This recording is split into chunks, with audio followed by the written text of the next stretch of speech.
오늘 할 말씀은 에베소서 5장 31절 보시겠습니다. 5장 31절. 에베소서 5장 31절. 이런 까닭에 남자가 자기 아버지와 어머니를 떠나 자기 아내와 결합하여 그 둘이서 한 몸이 될지니라. 여기서 지금 전주에 그 교회와 주님과의 관계, 즉 교회는 주님의 몸이라 했어요. 30절에 우리가 그의 몸과 그의 살과 그의 뼈의 지체임이라. 그 주님은 지금 어디 있어요? 셋째 하늘에 계시죠? 그 우리는 지금 여기 있다고요. 그러니까 실질적으로 신비의 이게 또 우리가 천상에 함께 있다 그래요. 그러니까 지금 이 32절 이것은 위대한 신비라. 마찬가지 남자하고 여자가 결혼을 할 때 지금 아담과 이브에 대해서 얘기한 거죠. 창세기 2장 24절에. 그래서 아담은 예수 그리스도의 모형이고 이브는 교회의 모형이에요. 창세기 2장 24절에 23절부터 보죠. 아담이 말하기를 이는 이제 내 뼈들 중에 뼈요. 그렇죠?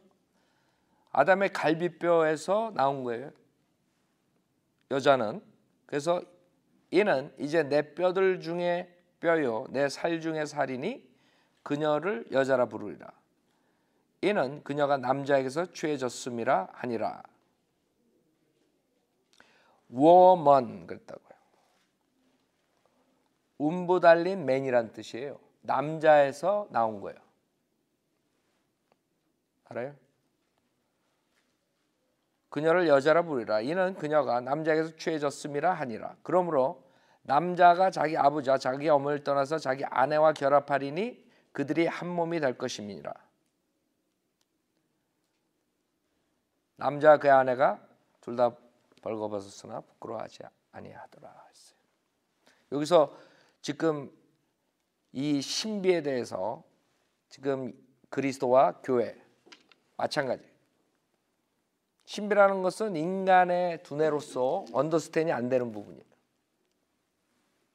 그래서 개역 성경은 신비를 비밀로 다 변개시켜 버린다. 비밀은 알 수 있는 거예요. 인간이 언더스탠 하는 거예요.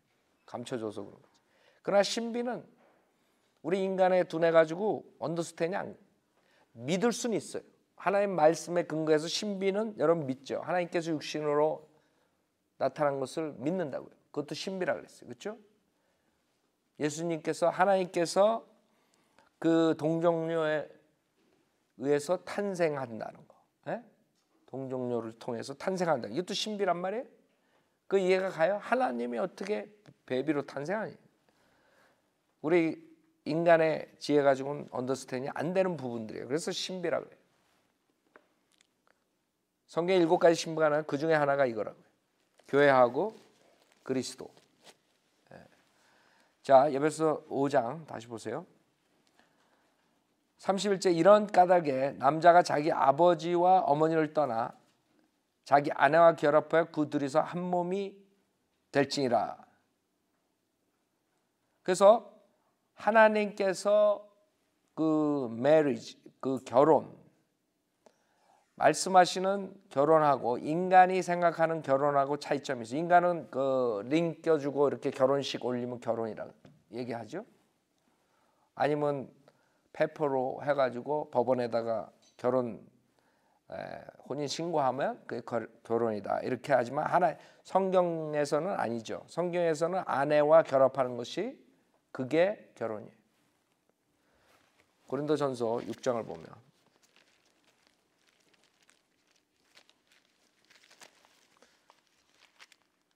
그렇기 때문에 그 결혼이 성립되는 것이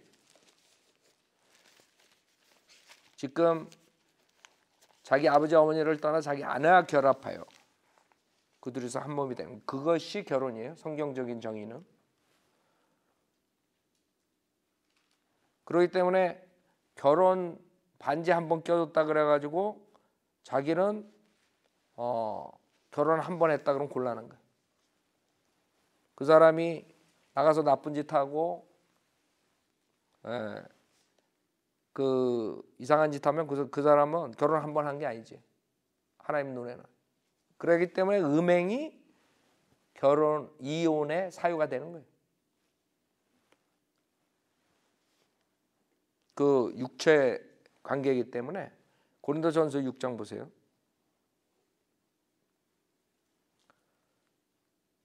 15절 너의 몸이 그리스도의 지체인 줄을 알지 못하느냐?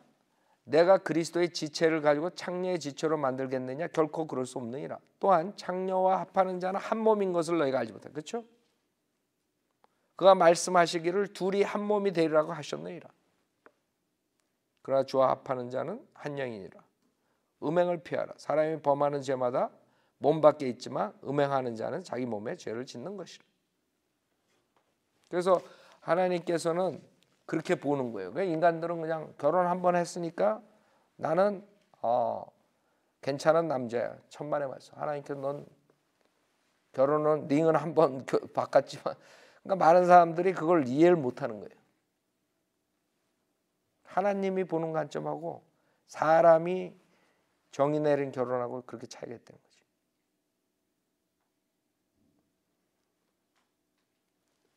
그래서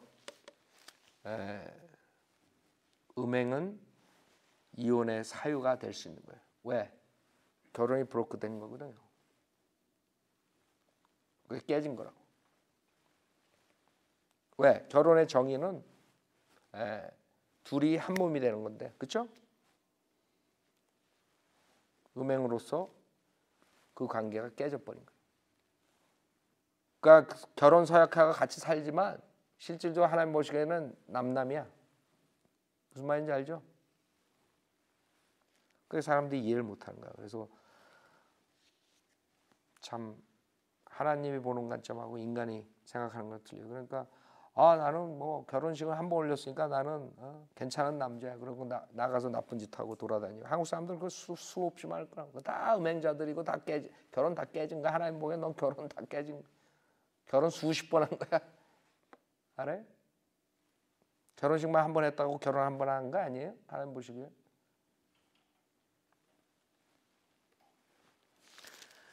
에베소 5장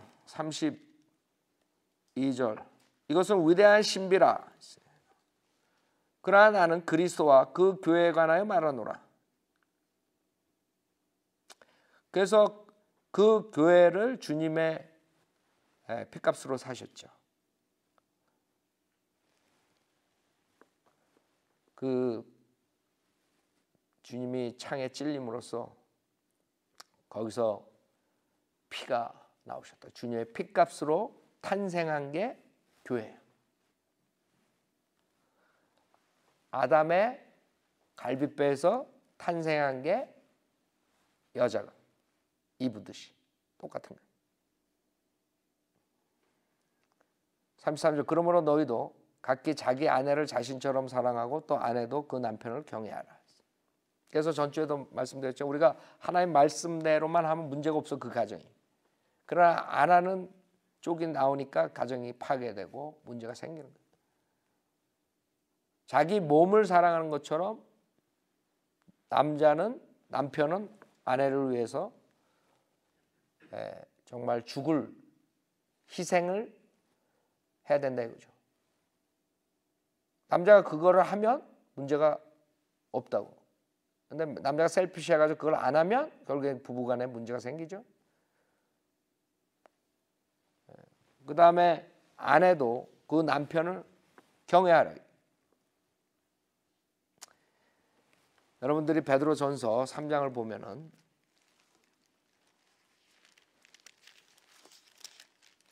남편이 조심해야 되고, 여러분들이 기도의 응답을 받으려면 남편이 아내를 어떻게 해야 되는 걸 알아야 돼요.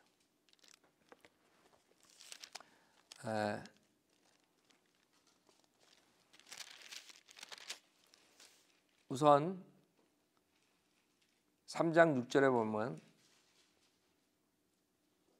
아내들이 남편을 경외하라 그랬어요. 6절에 사라가 아브라함을 주라 부르며 복종했던 것과 같이 너희가 선을 행하고 어떤 놀라운 일에도 두려워하지 아니하면 그녀의 딸들이 되느니라. 그래서 성경에서 항상 fear라는 단어가 나오고 reverence라는 단어가 나오는데 한국 사람들은 목사들이 하나님을 fear하면 안 된다. fear하는 건 죄다. 하나님을 fear하라고 했어요. fear라는 뜻은 reverence다. 경외하라는 뜻이다. 그렇게 변개시켜버려요, 성경을. 그러나 지금 베드로전서 3장에 여기서는 fear하지 아니하면 그랬죠. 그 다음에 에베소서에서는 경외하라. 경외하고 fear는 틀려요, 성경에서. 하나님을 경외도 하지만 하나님을 또 fear해야 돼요. 그래서 사람들이 그런 거를 생각 안 한다고. 그 주라 부르면 복종했다는 거 자매들이 어떻게 받아들여요? 예? 여러분들이 내 남편을 주라고 생각해요? 항상 그러지. 내 남편은 주같이 안 해요. 그런다고. 예? 그렇다고. 그러니까 여러분은 여러분 것만 하면 돼.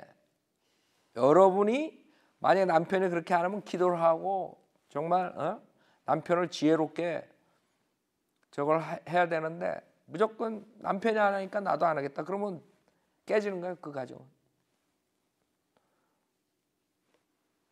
남편도 마찬가지. 내 와이프가 나를 경외 안 하니까 나도 안 하겠다. 그럼 가정 깨지는 거예요. 서로 간에 부족한 것들을 그거를 위해서 기도를 하고 그래야 된단 말이에요. 그 가정이 왜 깨져? 깨질 이유가 없지. 그런 걸 안 하기 때문에 깨지는 거죠. 한 사람이 특히 구원받은 사람이 구원받지 않은 사람하고 살게 되면 골치 아프다. 여러분들이 구원을 늦게 받았어요. 결혼한 다음에 지금 그런 케이스들 많죠. 우리가 기도해 주는 자매들도.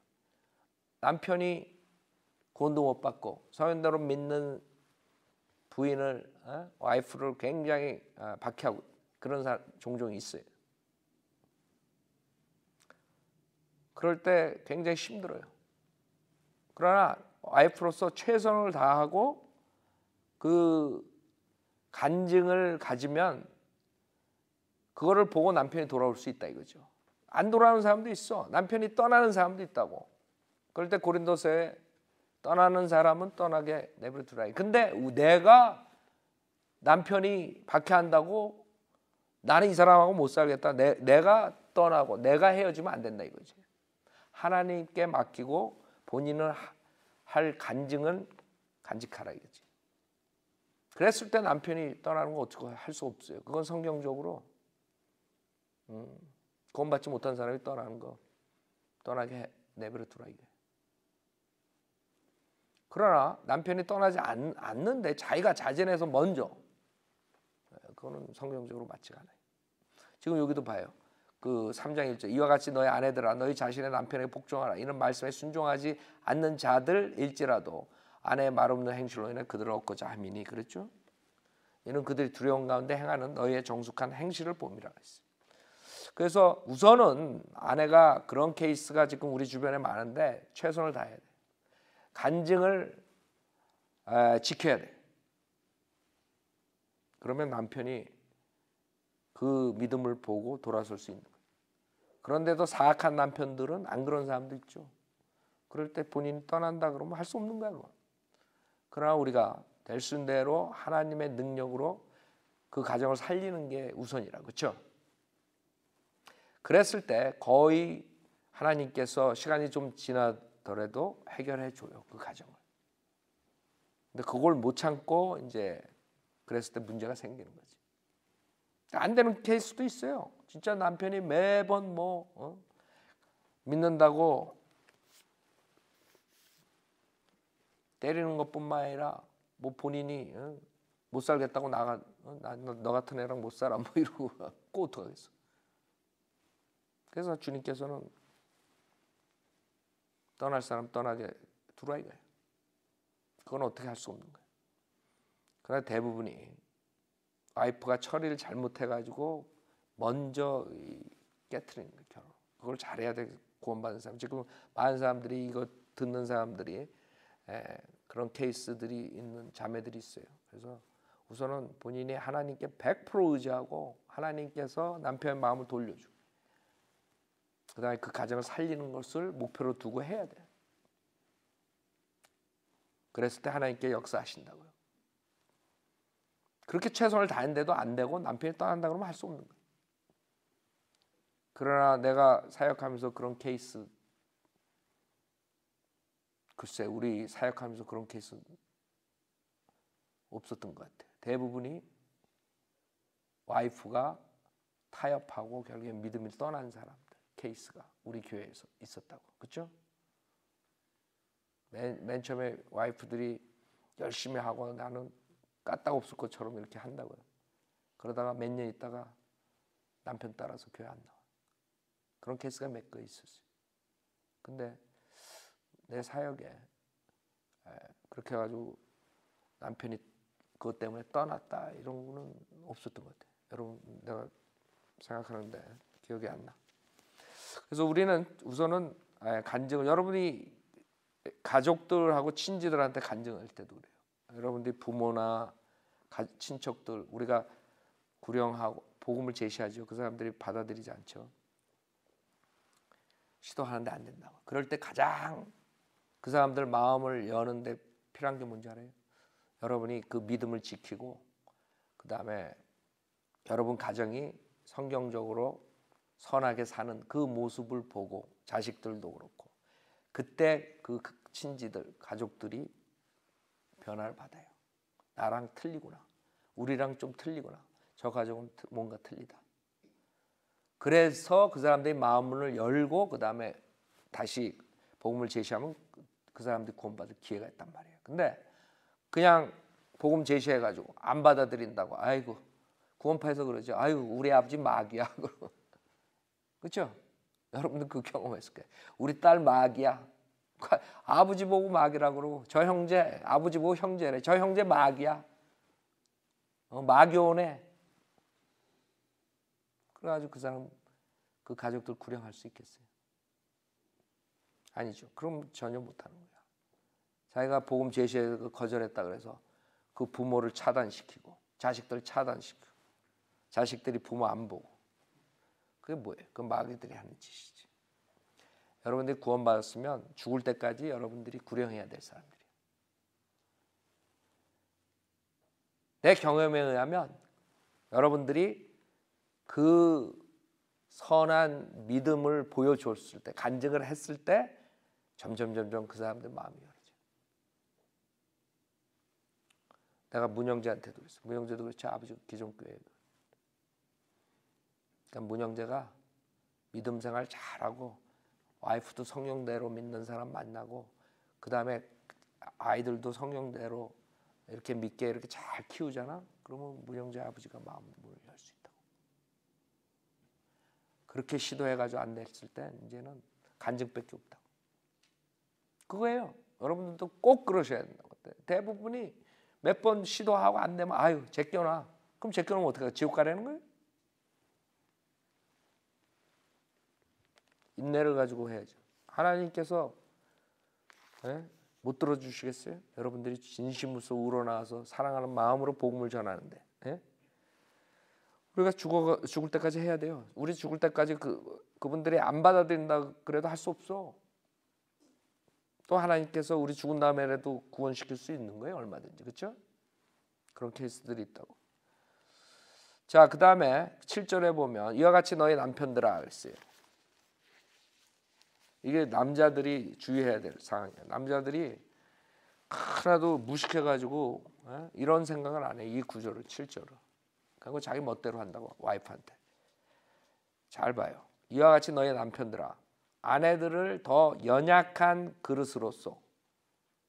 그러니까 아내들이 연약한 그릇이라는 걸 알아야 돼.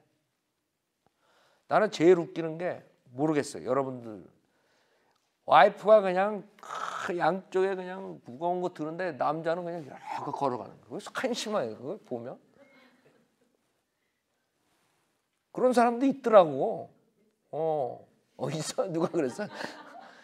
난 그거 보면 너무 한심한 거 있죠. 나는 구원받기 전에도 그건 몰상식하다고 생각해. 그건 너무 몰상식한 거야. 그 와이프가 연약한 걸 몰라? 그건 무식한 거죠. 아니 와이프가 무거운 거 듣다가 허리 나가면 그 다음에 어떡할까? 자가 수발 들 거야? 생각을 못해요 사람들이? 아내들을 더 연약한 그릇으로서 또 생명의 은혜를 함께 상속받을 자로서 귀히 여기래. 그러니까 내가 나가서 사역할 때 와이프가 집안일 돌보면 그 상속은 둘이 쉐어하는 거예요. 그러니까 와이프들은 나가서 같이 남편하고 사역을 못 하더라도 그 상속 못 받는 게 아니라 이거지. 왜? 아이들 키우고 집안일하고 여러 가지 또 할 게 있다고. 그렇죠? 앉아가지고 TV 24시간 보고 있는 사람한테 하는 게 아니라 자, 하나님께서는 공평하세요. 우리가 자기 맡은 바를 다 하면 하나님께서는 상속도 똑같이 이렇게 합니다. 그래서 상속받을 자, 은혜를 함께 상속받을 자예요. 귀히 여기랍니다. 그 다음에 지식을 따라 그들과 동거하라. 지식을 따라 동거하라. 뭐예요? 그 와이프에 대해서 알아야 돼. 우리 와이프는 어떤 것을 싫어하고 어떤 걸 좋아하고 이런 말을 하면 삐지고 빼지고 이런 걸 다 알아야 돼.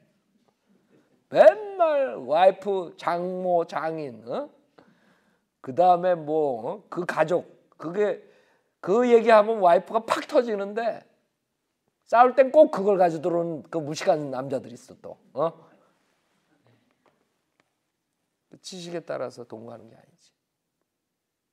우리 와이프는 어느 면이 약하고 어느 면이 강하고 이렇게 하면은 쓰러지고 이렇게 이걸 알아야지 남편이 그걸 모르는 게 무식한 거예요.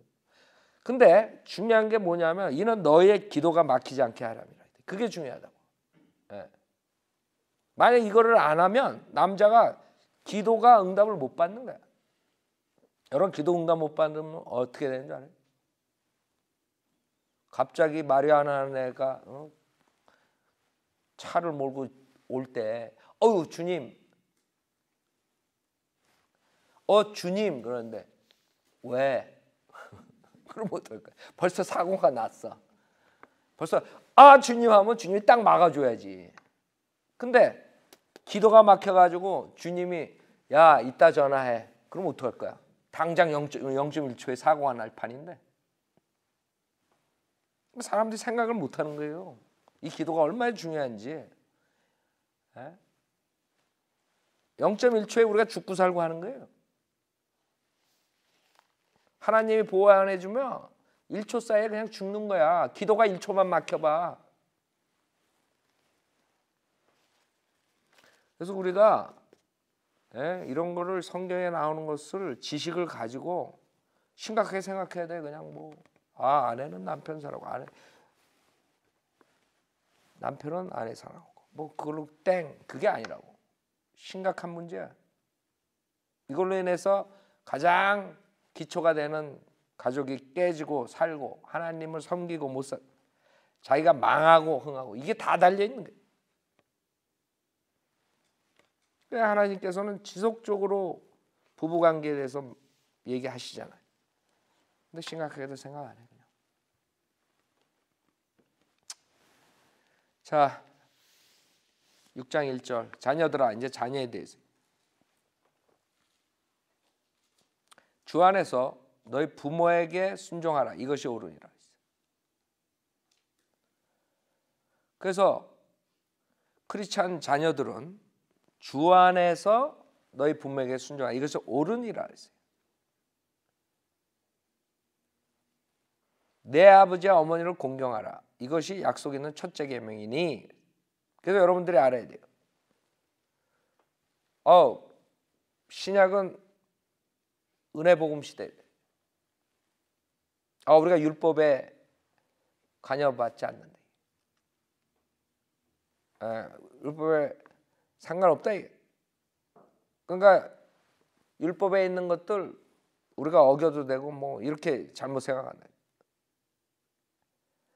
사람들이 모르는 것은 신약에도 율법에 있는 것이 그대로 있는 거예요. 무슨 말이에요? 율법이라는 것은 실질적으로 구원에 한해서는 지금 효력이 없어요. 율법을 지킴으로써 구원받는 건 아니죠. 그러나 율법을 지키지 말라는 게 아니지. 율법에 관한 것들에 대한 그런 폐지된 것들이 있어요. 이스라엘과의 언약, 표적인 안식일 지키는 거, 그 다음에 제사하는 거, 율례 이런 것들, 구원에 관해서 지금 율법에 대해서 주님께서 얘기하시는 거지, 율법에 있는 것을 어겨라, 그냥 율법은 지키지 않아도 된다 이런 말이 아니라고. 신약에 보면 율법 그대로 나와요. 사람들이 착각하고 있다고. 구원에 관한 한 율법에 우리가 컨트롤 받지 않는 거예요. 알아요? 구원은 믿음만으로 받기 때문에 믿음만으로 구원을 받지만 구원받고 난 다음에는 하나님의 자녀로서 하나님의 계명들을 지켜야 된다 이거지. 율법을 폐지했다 그러니까 그렇게 자칫 잘못 생각 아니죠. 여기서 첫째 계명이라, 이것이 약속 있는 첫째 계명. 십계명의 첫째 계명이 아니라 약속이 있는 것의 첫째 계명이에요. 약속. 하나님께서 약속하셨어. 부모에게 순종하고 공경하면 뭐를 약속했어요? 내가 잘되고 또 땅에서 장수하게 하려 함이라. 그걸 약속하셨다 이거예요. 알아요? 여러분들이 자식들한테 교육을 시킬 때 그 자식들이 이 하나님의 계명들을 안 지키면 어떻게 되는 거예요? 잘 되질 않는 거예요. 그 다음에 장수할 수 없고 그런 것들을 가르쳐줘야 돼요. 모른다고. 그게 하나님의 약속 있는 첫째 계명이라는 걸 모른다.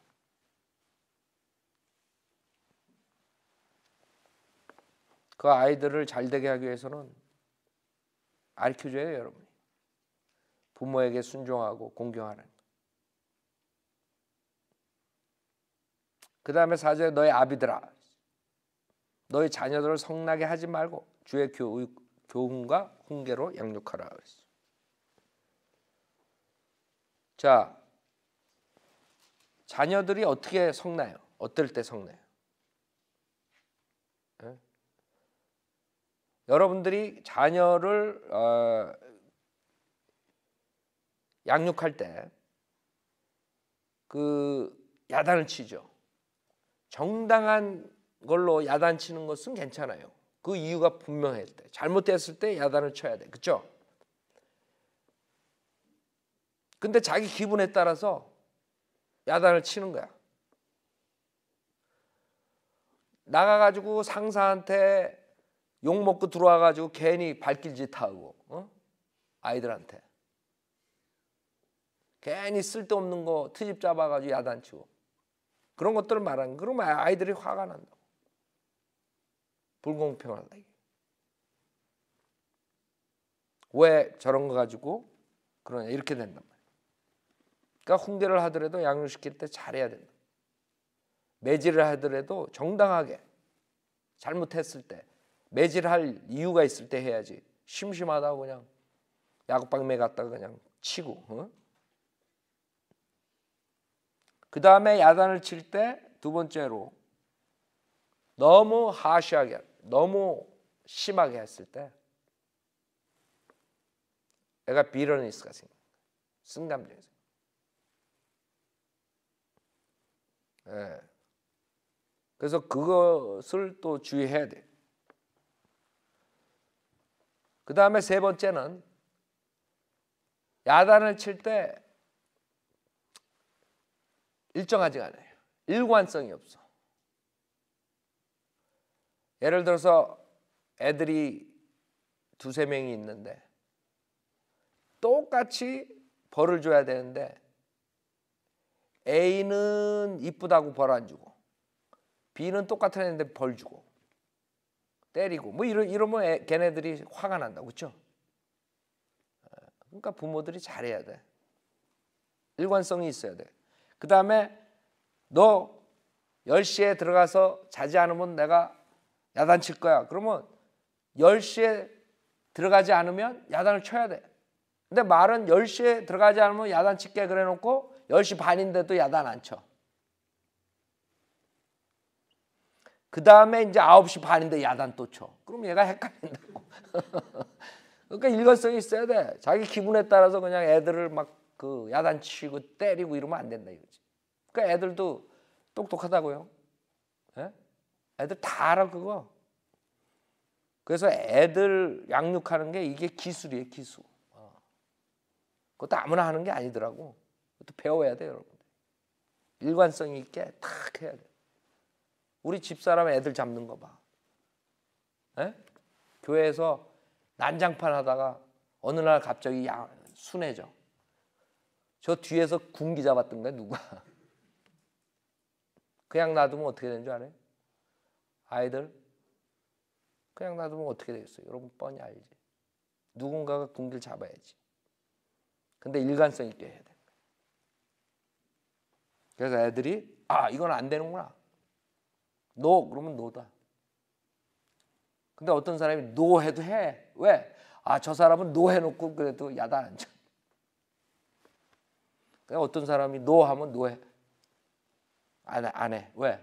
노 할 때 했다가 야단 맞거든. 항상. 무슨 말인지 알죠? 그래서 제가 항상 얘기를 하죠. 부모들이 굉장히 중요한 역할을 한다. 애들 성장하는데. 그 환경이 엄청나게 중요한 거예요. 내가 생각하기에 환경의 그 타고난 기질 이런 것보다 더 중요하다고 봐요. 나는.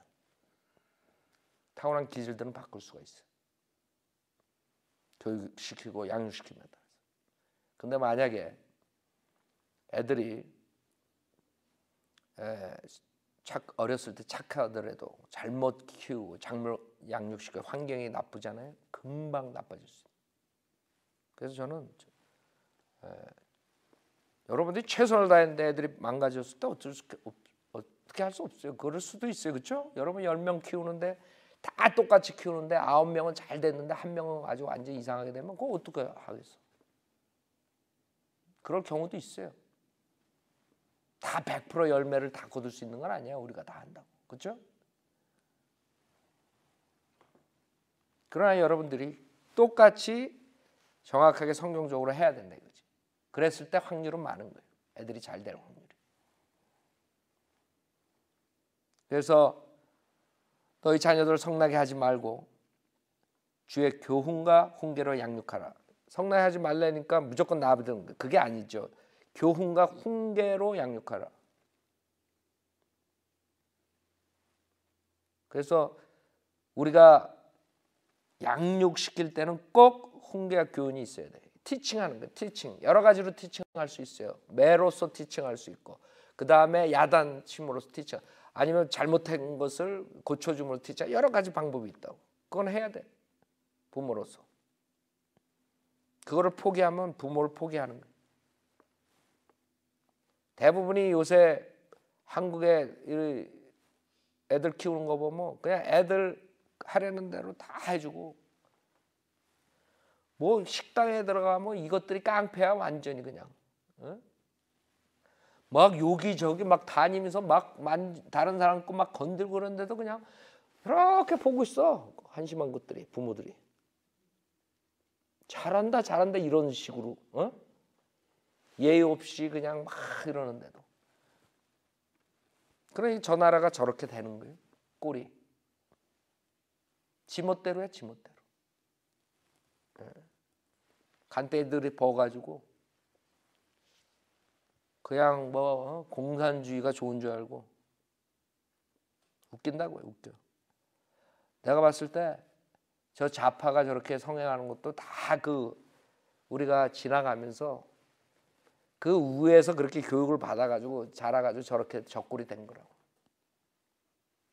학교 가면 그 좌파 선생들이 그렇게 교육시켜. 부모들도 또 그렇게 돼가지고 무식해가지고 어리석어가지고 공산주의가 뭔지 모르고 사회주의가 뭔지 모르고 자본주의가 뭔지 모르고 무식하게 키워가지고 부모들이 교훈과 훈계로 양육을 안 해서 그런 거예요. 히브리서 12장 보세요.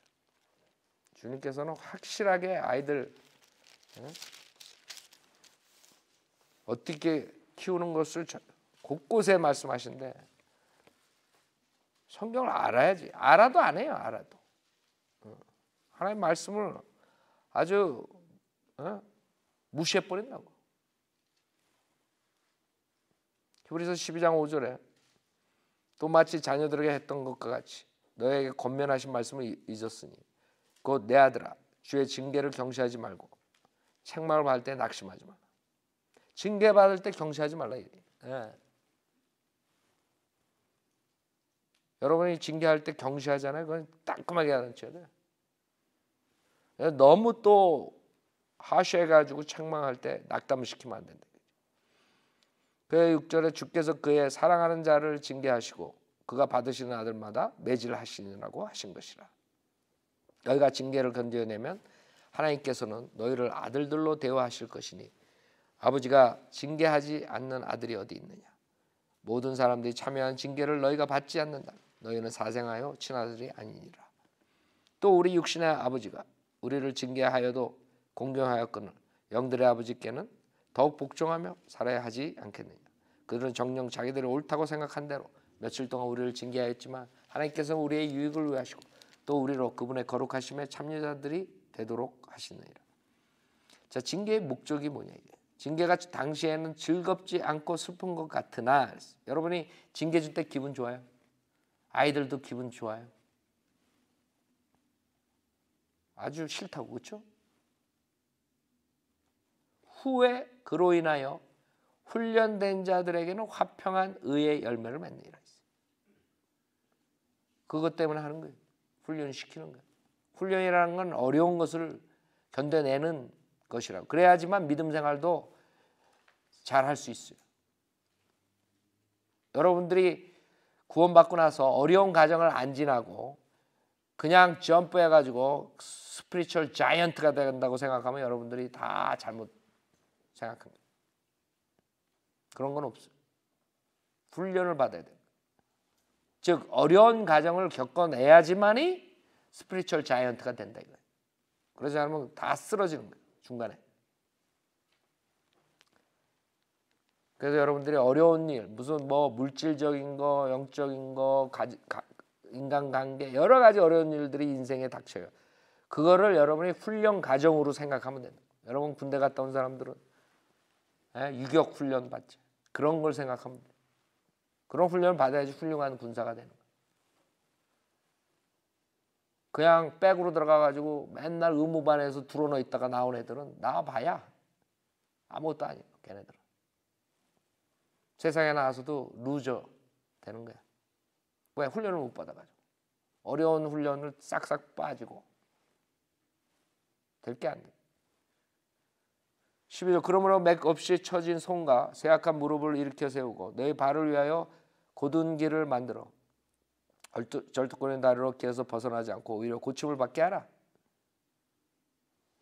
그래서 하나님께서 징계하는 목적이 있고 또 아이들은 교훈과 훈계로 양육해야 돼요. 그게 쉽지 않아요.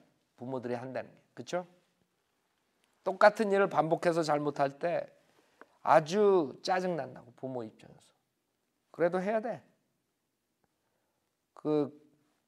그냥 내버려 아유 이제는 귀찮아 못하겠어. 그럼 걔 망가뜨리는 거야. 걔 앞길을 막는 거예요. 그래서 마귀가 그런 것들을 쓰는 거예요. 마귀가 훈련을 못 받게 하든가 그 다음에 자녀들을 성나게 하든가 그러니까 마귀가 틈타가지고 아이를 망가뜨리는 거예요. 그걸 여러분들이 부모로서 지혜롭게 잘 해야 된다 이거지. 그래서 우리가 오늘 5절부터는 종에 대해서 하는데 좀 시간이 기니까 여기서 마치는데 부모 자녀 간에 문제, 남편 아내의 문제, 종과 주인의 문제. 종의 문제도 이게 아주 문제가 많이 돼요. 이거 다 종하고 주인 관계를 그냥 뭐 상사, 회사 뭐 이런 관계로 하는데 아니지. 종하고 주인에 대해서 얘기해요. 대부분 크리스천들이, 웨슬리도 그랬지만 대부분 크리스천들이 그 노예 관계 문제에 대해서 반대하고 그렇게 성경을 모르기 때문에들 그런 식으로 대부분 크리스천들이 바이블 빌리버 외에는 다 그렇게 합니다. 좋은 크리스천이라고 생각해. 노예제도 해방시키고 뭐 이런 거 앞장서 가지고 했죠. 크리스천들이 성경을 이제 다음 주에 보면은 절대 마귀의 짓이라는 거예요.